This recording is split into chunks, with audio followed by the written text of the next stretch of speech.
বেঁচে যাওয়া নান রুটি আর একটি ডিম দিয়ে এই মজার নাস্তাটি আমি কিভাবে বানিয়েছি জানতে হলে পুরো ভিডিওটিতে আমার সঙ্গেই থাকো। তো আমরা বিল্ডিংয়ের সবাই মিলে পিকনিকের মতো করে নান রুটির আয়োজন করেছিলাম।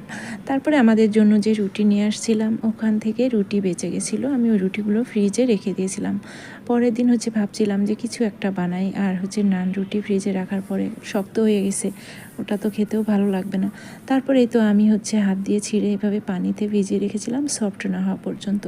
তারপরে ভালোভাবে চেপে চেপে পানি ঝরিয়ে নিয়ে তারপরে অ্যাড করেছি এলাচ গুঁড়া, চালের গুঁড়া, আর একটু লবণ, আর শেষে অ্যাড করেছিলাম একটু ঘি দিয়ে ভালোভাবে মেখে নিয়েছি। আর চালের গুঁড়াটা অ্যাড করেছি মূলত নাস্তাটি ক্রিস্পি হওয়ার জন্য, নাহলে এই ডোটা খুবই সফট ছিল যেহেতু পানিতে ভেজানো রুটি।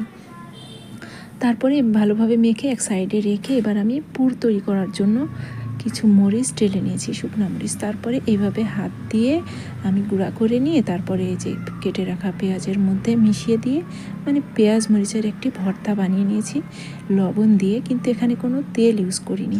তারপরে আমি ফ্রাই প্যানে অল্প একটু তেল গরম করে একটি ডিম দিয়ে ডিমটিকে আমি ঝুরি ঝুরি করে নিয়েছি, নিয়ে তারপরে ওই যে মেখে রাখা পেঁয়াজ মরিচের ভর্তাটি মিশিয়ে দিয়েছি। তো জাস্ট অল্প একটু নেড়ে চেড়ে মিশিয়ে নিলেই হবে, খুব বেশি চুলার উপরে রাখা লাগবে না।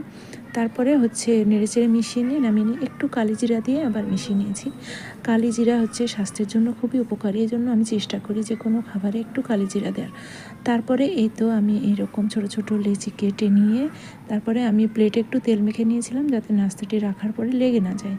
তো এইভাবে বলের শেপ দিয়ে আমি বানিয়ে নিয়েছি।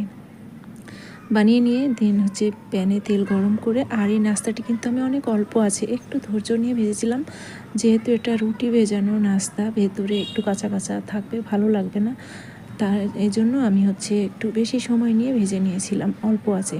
তার তো কেমন লাগলো আমার ভিডিওটি, ভালো লাগলে